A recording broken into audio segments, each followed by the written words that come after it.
Saudações, aqui é a professora Márcia. Estou aqui novamente com mais uma apresentação sobre educação financeira. Nós estamos usando aquele caderno de cidadania financeira do Banco Central do Brasil e hoje nós vamos trabalhar aqui na página 16, no item 1.4, troca intertemporal.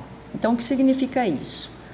Significa que dentro de uma análise financeira é quando você decide se você tem o dinheiro para comprar uma coisa agora e decide comprar mais tarde para aplicar o seu dinheiro e fazer ele render um pouquinho mais, ou se você não tem o dinheiro para comprar ou não tem todo o dinheiro para comprar e aí você decide comprar imediatamente, assumindo um compromisso financeiro que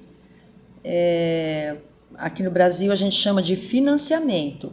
Ou seja, você vai pegar um dinheiro emprestado, ou o total da coisa que você vai comprar, ou parte. Vamos supor, você tem 50% e vai pegar 50% para comprar à vista, ou então, e aí você vai pagar para a instituição que te emprestou o dinheiro, parcelas com acréscimos de juros, então esse produto vai ficar mais caro do que seria se você tivesse comprado à vista com todo o seu dinheiro. Vocês estão entendendo as situações? Você tem todo o dinheiro. Você pode deixar para comprar um pouquinho mais tarde, 4 meses depois, por exemplo, e deixar o seu dinheiro na poupança, gerando uma correção, ou seja, quando você comprar daqui a 4 meses o produto, ele pode estar até mais barato, você pode fazer uma oferta com desconto e, além disso, você ainda terá um dinheiro reservado, você não vai ficar sem dinheiro, certo? Então, isso é uma situação. E a outra coisa é você comprar imediatamente, fazendo um empréstimo e pagando juros. Então, esse produto vai sair, na realidade, mais caro. Então, tudo vai depender de suas necessidades e também, às vezes, do que aquele produto, aquele investimento, aquele compromisso que você criou vai trazer de solução para a sua vida, de bem-estar. E aí você tem que pôr na balança. Mas quando a gente fala de finanças, é bom nunca ficar totalmente descapitalizado, né? Então, é sempre bom guardar um pouco do dinheiro para deixar para comprar um pouco mais adiante, à vista, com desconto e ainda ficar com algum dinheiro na mão.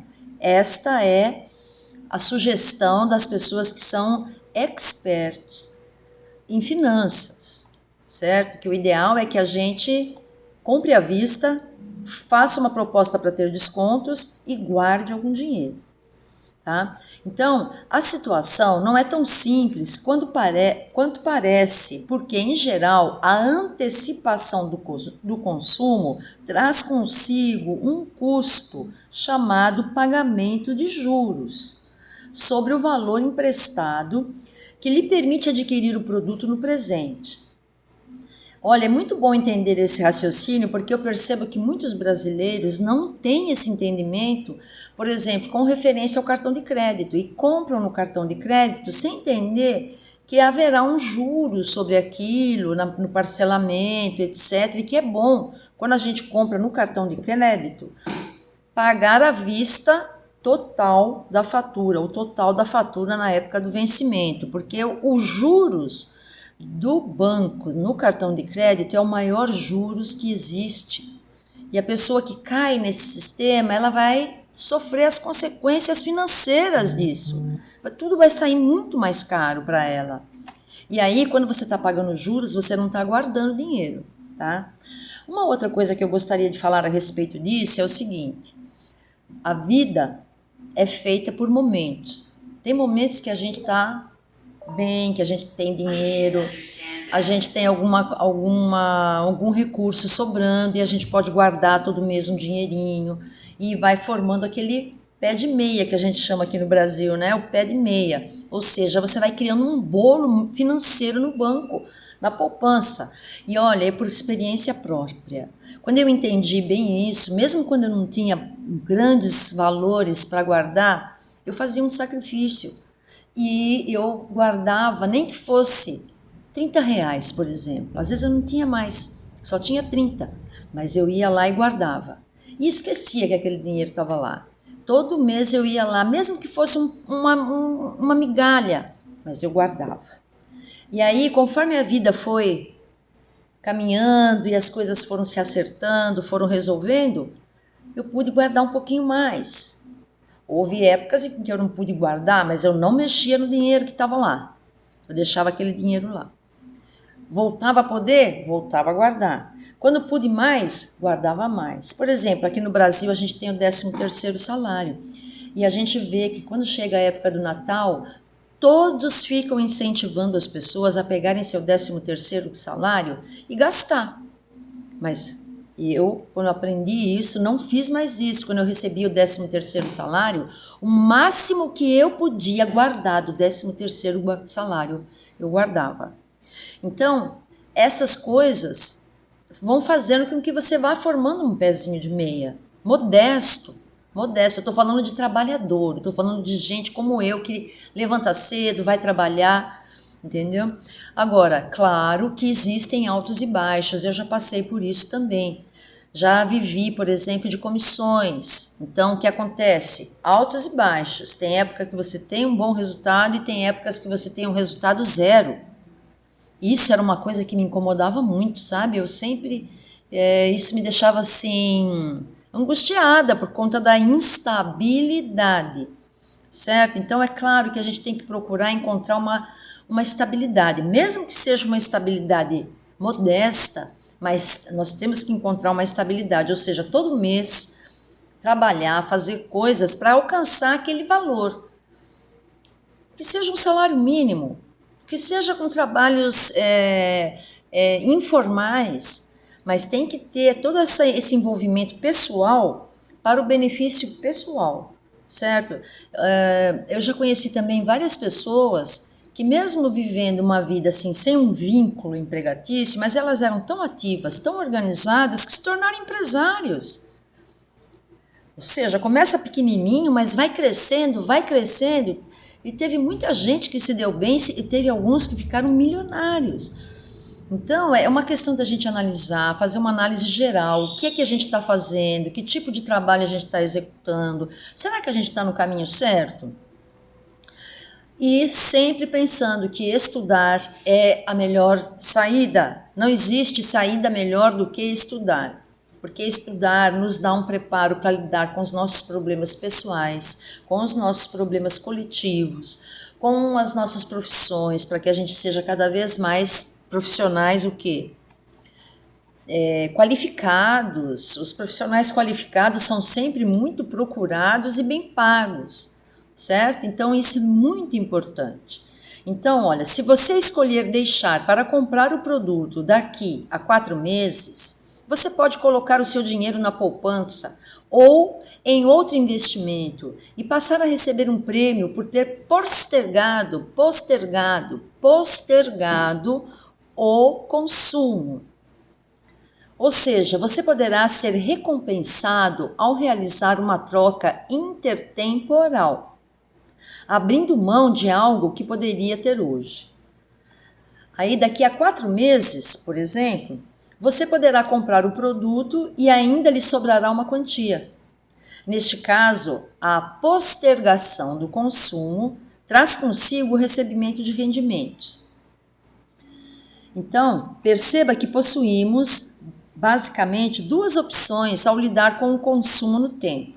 Essa é a escolha fundamental quando o assunto é gestão financeira. Temos a opção de usufruir agora e pagar depois, assumindo uma posição devedora, ou seja, pagando juros. Ou podemos optar por pagar agora e usufruir depois e assumir uma posição credora, recebendo juros. Então, lembrem-se disso. E uma outra coisa, a gente recebe uma influência, uma pressão social, né? Eu preciso comprar aquilo. Eu preciso, eu quero, eu preciso. Então, é bom avaliar isso também. Se controlar, se autocontrolar. Peraí, será que eu preciso mesmo? Será que eu posso me programar, me planejar para fazer as coisas com o pé no chão, sem ter dores de cabeça posteriores, deitar a cabeça no travesseiro e dormir em paz? E também uma coisa, é a autoestima.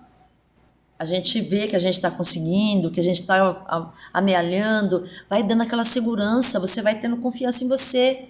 E aí cada vez mais você vai entrando nesse jogo de guardar, guardar, guardar. E de repente você se vê numa situação muito mais segura. Então o importante é levar em consideração, em cada situação, o fenômeno da troca intertemporal e verificar que se a antecipação ou postergação do consumo será mais ou menos vantajosa, prestando sempre atenção aos juros que pagaremos ou aos rendimentos que poderemos receber, a depender de nossas escolhas, tá? Então, só para encerrar, necessidade e desejo, tá? Veja o que o texto aqui diz. Pode-se definir necessidade como tudo aquilo de que precisamos independentemente de nossos anseios. São coisas absolutamente indispensáveis para a nossa vida. Por sua vez, os desejos podem ser definidos como tudo aquilo que queremos possuir ou usufruir, sendo essas coisas necessárias ou não. Então, nossos recursos financeiros devem satisfazer nossas necessidades, mas, na medida do possível, podemos atender nossos desejos, nossos sonhos. Os desejos não são ruins, eles nos dão prazer e determinam aquilo que queremos para o nosso futuro. Ao lidar com seus recursos financeiros, procure ter sempre em mente que o dinheiro é um mero instrumento para atender a necessidades e desejos, realizando sonhos, e por isso você deve saber administrá-lo bem. E sempre, nunca coloque todo o seu dinheiro na jogada, seja lá o que for. Sempre faça uma reserva. Nos momentos muito difíceis, é difícil guardar, mas pelo menos então tente não fazer dívidas, certo?